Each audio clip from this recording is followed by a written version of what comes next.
받으실 제목은 이스라엘아 들으라. 들으라 라고 하는 것은 원문으로 쉐마 그렇습니다. 이 쉐마라고 하는 원문을 풀이해 보면 듣기는 듣는데 듣는 걸로 끝나지 말고 순종하는 자리까지 가는 듣는 자가 되라, 그런 뜻입니다. 그러니까 직역해서 재해석하면 듣고 순종하라, 이런 의미가 이 쉐마라고 하는 원문에 포함되어 있습니다. 여러분, 믿음은 두 가지로 표현이 됩니다.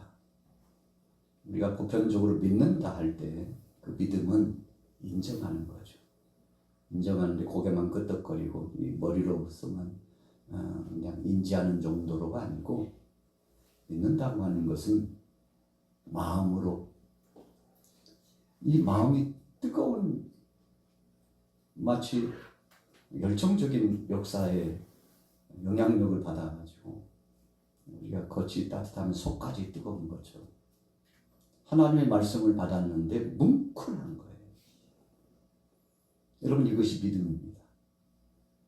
이 심정까지, 우리의 생각뿐만 아니라 우리의 지식뿐만 아니라 마음까지 전달이 돼가지고 역동적으로 그렇지 하고 공감하는 것을 내가 이 말씀대로 살아야지 하고 실천적으로 변화를 경험하는 단계까지 가는 거죠. 여러분, 그래서 보통 믿음이라고 하는 것은 바로 그런 흐름이 있습니다. 귀로 듣고 눈으로 보고 또 여러 가지 선한 영향력을 우리가 목도에서 체험하면 그 체험이 어떤 때는 간접 체험인 것 같지만 그 간접 체험이 직접 체험으로 바뀌고, 이 직접 체험이 우리 속에서 성령의 인치심의 역사하심 따라서 변화를 일으켜서 어떤 강력한 파워를 일으키는 작용점이 이 밑바닥부터 올라오게 되는데, 여러분, 진정한 믿음은 그런 겁니다. 그래서 우리가 히브리서의 말씀과 로마서를 보면 믿음은 하나님의 긍휼하심 속에서 우리를 불쌍히 여기시는 하나님의 자비하심. 그런데 야고보서를 우리가 보고 갈라디아서를 보게 되면 그 속에 하나님께서는 우리를 긍휼히 여기시기도 하지만 하나님은 공의의 하나님이시고 심판주 하나님이시고 행한 대로 하나님께서 분명히 심판하신다는 사실을 아주 확실하게 말씀에 그 기준을 가지고 나타내 주시고 있습니다. 여러분, 그래서 진정한 믿음의 사람은 하나님의 사랑도 기억하지만 하나님의 공의도 기억합니다. 여러분, 그래서 진정한 믿음의 사람은 하나님을 두렵고 떨림으로 섬기고 그분을 경외해요. 그래서 우리가 믿음 안에서 예수 안에 자유를 누렸지만 이 공의적인 역사의 고백이 없으면요, 방종합니다. 예수 믿으면 죄 사함 받았다. 끝난 거 아니냐고. 구원은 받아놨는데 그냥 내 마음대로 네 마음대로 우리 마음대로 살아도 되는 거 아니겠느냐고. 하나님의 주권적인 역사로 한 번 택한 자는 하나님이 책임지신다는. 성경은 얼마나 잘 인용하는지 몰라요. 그런데 두려움이 없어요. 진실로 하나님을 경외함이 없어요. 여러분, 이것은 믿음이라고 할 수 없습니다. 그냥 아는 정도의 수준이죠. 뜨겁게 가슴으로 체험하고 심정적으로 고백한 믿음이 아니에요. 여러분, 뜨겁게 심정으로 성령에 의해서 고백한 사람은요, 하나님이 두렵습니다. 공포에 무서운 하나님이 아니고요, 너무 그분의 은혜가 감사해가지고 혹시라도 내가 이 은혜를 떠날까 봐 하나님이 주신 것이 얼마며 하나님이 나를 위하여 일체를 내어주셨는데, 사랑의 예수님께서 나 때문에 십자가상에서 공의적인 역사를 실현하기 위하여 물과 피를 흘리면서 6시간 동안 고통당하시고 죽으셨는데 엄청난 값을 예수님이 이 땅에 오셔서 친히 죽으시는 값을 먹으셨는데, 수치상으로 화폐 단위로 1만 달란트다 그랬어요. 어떤 사람 사람이 1만 달란트를 계산해 보니까 한 36조 원 나오더래요. 계산법에 따라서 다소 차이는 있습니다. 여러분, 천문학적인 수예요. 그러나 성경에 말씀하고 있는 1만 달란트는 계산 불가합니다. 갚을래야 갚을 수 없습니다. 여러분, 못 갚았다는 것이 성경의 아주 중요한 핵심 포인트입니다. 여러분, 자기 힘으로 그래서 시간이 지나면 갚을 수 있는 것이면 은혜가 아니죠. 갚을 수 없는 것을 다 탕감해 주었으니까 은혜죠. 여러분, 그래서 너무 감격스러운 겁니다. 그래서 진정한 믿음의 사람은 이 마음속에 감동과 변화가 있어가지고 세상이 어떤 상황으로 몰려가고 요란해도 주위에 어떤 일들이 일어나도 흔들리지 않아요. 우리가 나무가 뿌리 깊은 나무는요 흔들리지 않습니다. 예수님도 30년 동안은 목수로서의 사생활을 하셨죠. 아버지가 목수였다. 예수님도 영향을 받았을 것이라고 봅니다. 그래서 예수님께서 집을 지을 때 집 짓는 비유를 하신 게 그냥 하신 게 아니고 여러분 오랜 동안 보았던 것. 그리고 그 당시 유대 땅에 예수님 주위에 몰려있는 그 사람들에게 정말 어떤 예를 들으면 이들이 깨달을까 하고 그 중에서 추스려가지고 비유의 말씀을 주신 것이 바로 집을 짓는 비유의 말씀을 주셨죠. 반석 위에 지어야지 아무데나 짓는다고 다 똑같은 집이더냐? 그냥 형태만 있다고 집이더냐? 아니다. 여러분, 그래서 사실 이 집은요 우리 마음의 집이거든요. 예수님이 모이는 사람에게 너희들의 마음은 지금 집이 어떻게 지어졌냐고, 마음집이 어떻게 지어졌냐고 물으신 거거든요. 비 조금 오면 무너져버리고 바람 좀 불면 깨져버리고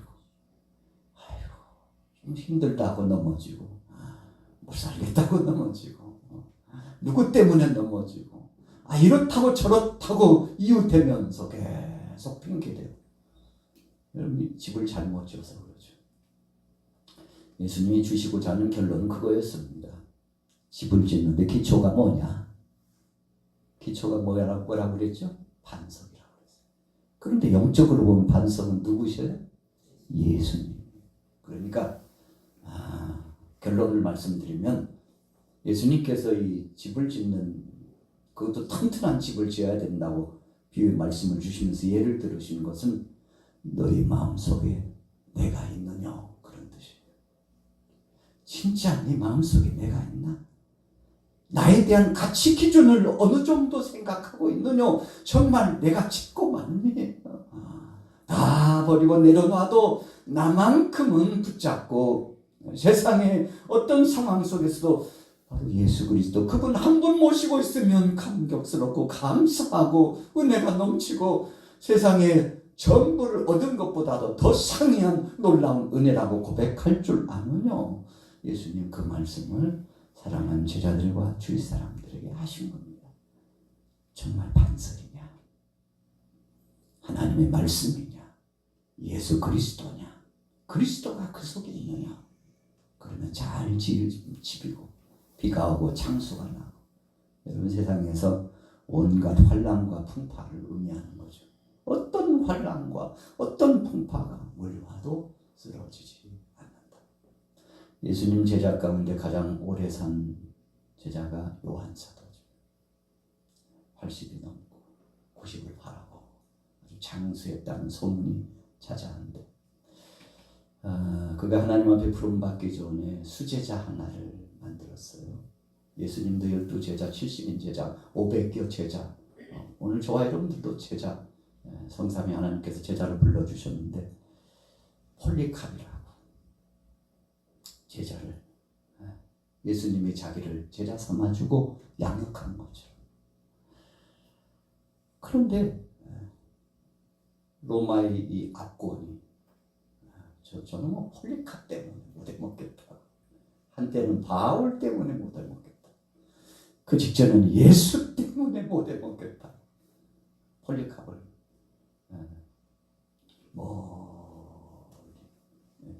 곳에 가서 이제 제자들이요, 폴리카의 제자들이 좀 선생님 여기 있으면 안 되니까, 시대가 좀 악하니까 자칫 잘못하면 선생님 마저 이러면 어떡하냐고, 우리 소원이니까 가시자고 해가지고 깊고 깊은 한적한 곳에 가 있었는데, 거기까지요 군사들이 추적해 와가지고,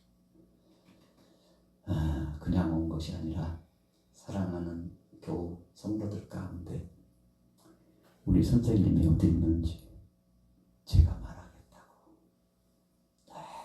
너무 고문을 받고 고통을 당하니까 너무 힘들어가지고 어디 가면 거기가 은신처라고, 거기를 자주 가신다고, 거기서 종종 기도도 하시고 말씀도 보신다고, 아마도 거기 가셨을 거라고. 너무 고문이 힘드니까, 너무 힘드니까 군사들이 떼놓아가지고 폴리카를 잡아다가 이제 로마 원형 경기장 중앙에다 센터에다 딱 놓고는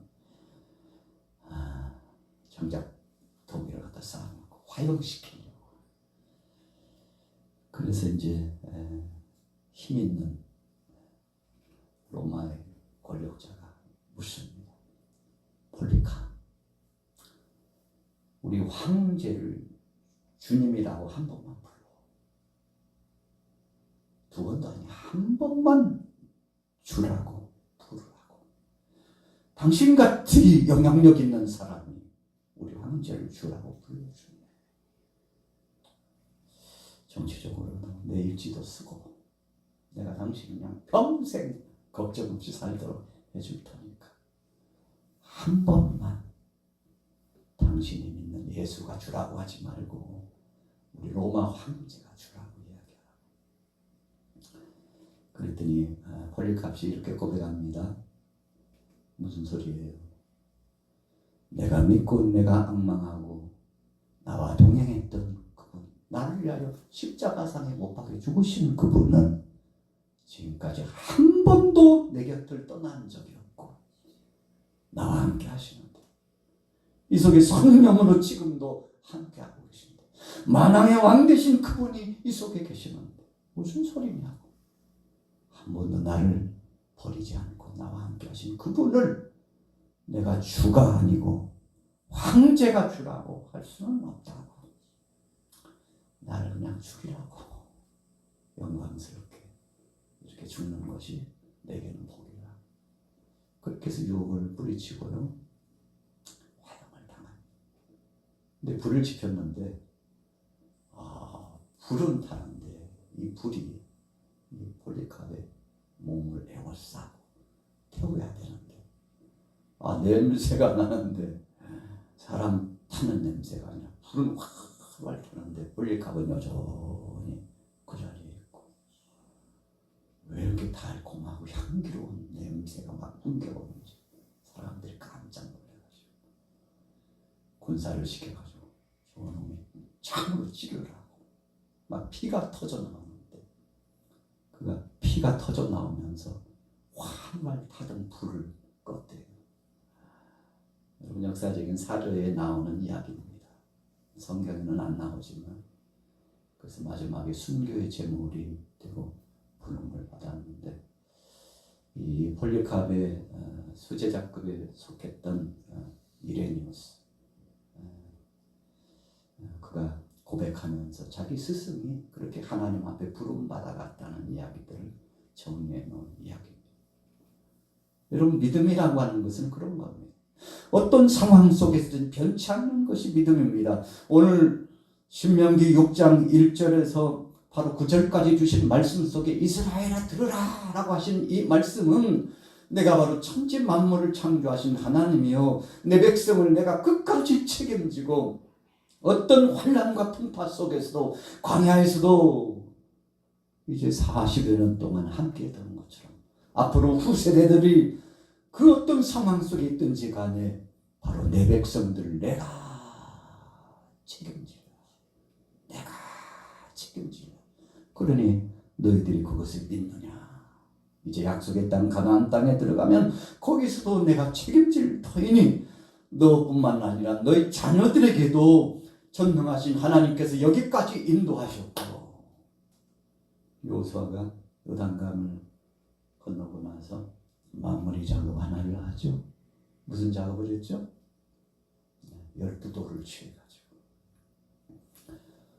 돌 12개만 준비하라고 취해서 비를 세웁니다. 그냥 비만 세우지 않고 거기다가 여기까지 인도하신 분이 여호와 하나님. 한마디로 에베네셀의 신앙 고백을 그 비에다가 12돌에다가 새깁니다. 하나님께서 말씀하셨죠. 내 자녀들이 도대체 이 돌의 의미가 뭐냐고 물으면 여호와 하나님께서 우리를 애굽에서부터 여기까지 인도하셨다. 그러니 앞으로도 그 하나님이 너희들을 책임질 것이라고 그렇게 가르쳐라. 여러분, 그랬어요. 요단강가에 12돌의 비를 이렇게 세워놓은 겁니다. 그냥 우상 숭배하기 위해서 누구 좋으라고 여호수아의 명성을 드러내려고 아니에요. 지파 중에 12지파의 그 지파장들의 명성을 돋보이게 하려고 아니에요. 모세의 명성을 높이려고 아닙니다. 하나님이 하셨다. 여러분, 그래서 오늘 신명기 말씀 3절 말씀 참 4절까지 복된 말씀인데 한번 읽어보겠습니다. 신명기 6장 3절 4절 읽습니다. 시작. 이스라엘아 듣고 삼가 그것을 행하라. 그리하면 네가 복을 받고 네 조상들이 하나님 여호와께서 내게 허락하심과 같이 젖과 꿀이 흐르는 땅에서 내가 크게 번성하리라. 이스라엘아 들으라. 우리 하나님 여호와는 오직 유일한 여호와시니. 그리고는요, 하나님 사랑, 그분을 사랑해야 된다. 예수님께서는 하나님 사랑과 이웃 사랑을 해야 된다고 지금 종결편에서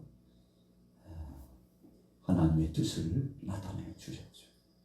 여러분, 하나님이 책임지시겠다는 말씀. 그러니 너희가 내 말을 믿느냐? 믿는다면 믿고 행해야지. 말뿐 아니라 실천으로 보여야지. 자녀들 앞에서 너희가 먼저 보여줘야지. 그러면 자녀들은 너희를 보고 따라올 거야.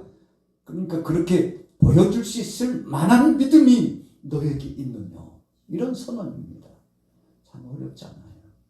우리가 부모 된다는 것이 저나 여러분들이나 좀 힘들어요. 왜 힘듭니까? 보여줘야 되니까. 내가 먼저 보여주면 그 다음 걱정 없습니다. 하나님은 알고 계셨어요. 1세대들이 보여주면 2세대들은 그냥 그것 보고 따라온다는 것을 하나님은 알고 계셨습니다. 그래서 2세대, 3세대를 잘 가르치라고. 아이들이 이제 1세대는 다 광야에서 죽고 이제 2세대, 3세대가 주역이 돼가지고 약속의 땅에 들어가가지고 삶을 진행해 나갈 텐데 저들이 지금까지 본대로 할 것 아니냐. 그러니 너희가 마지막 하나님 앞에 부름받기 전에 보여줘라. 보여줘라. 순종으로 보여줘라.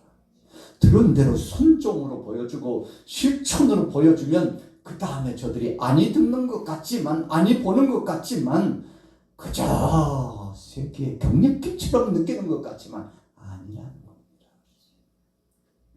여러분, 그래서 보여주는 것이 굉장히 중요해요.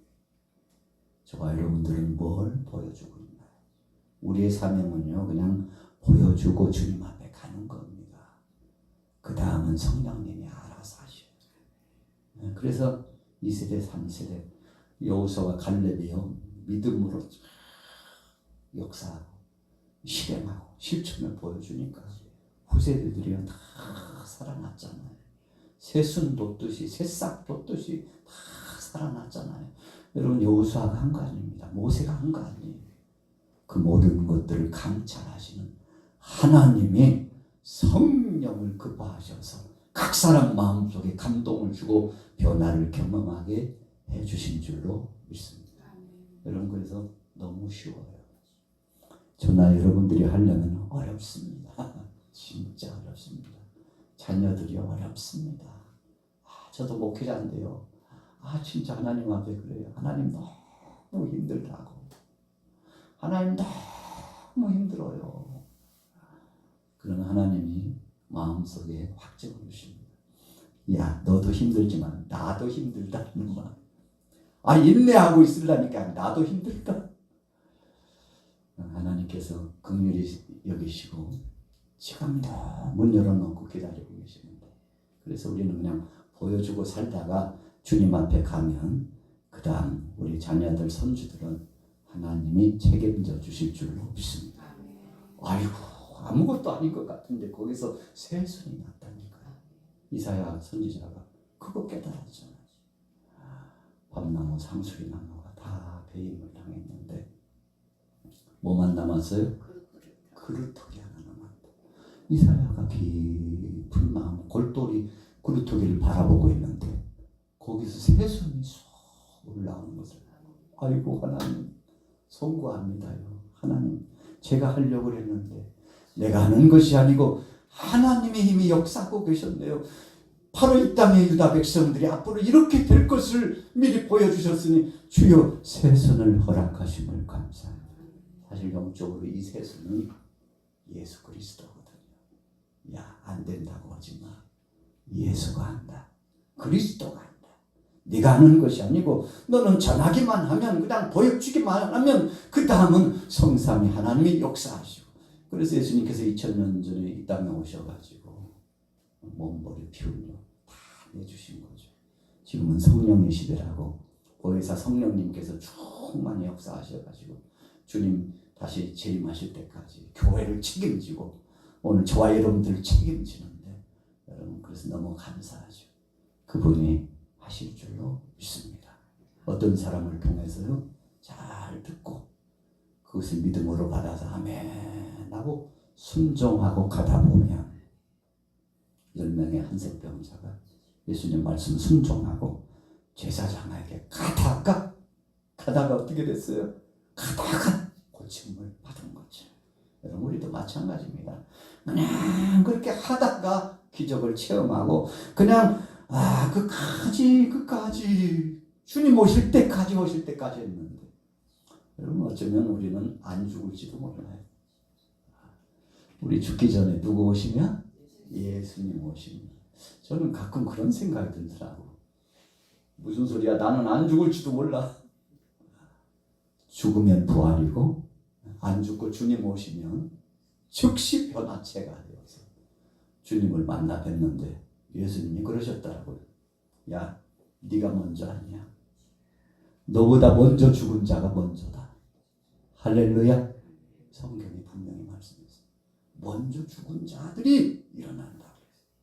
살아있는 자보다도 먼저 죽은 자들이 일어나서 주님을 만나 뵙고 우리가 앞설지는 못한다고 분명히 말씀했잖아요. 여러분 그것이 바로 진리입니다. 그래서 우리도요, 우리 어머니가, 아버지가, 우리 할아버지가, 할머니가 가셨던 그 길을 그냥 쫄랑쫄랑 따라가는데 가다 보니까 주님 뵙게 되는 그 영광스러움이 체험될 줄로 믿습니다.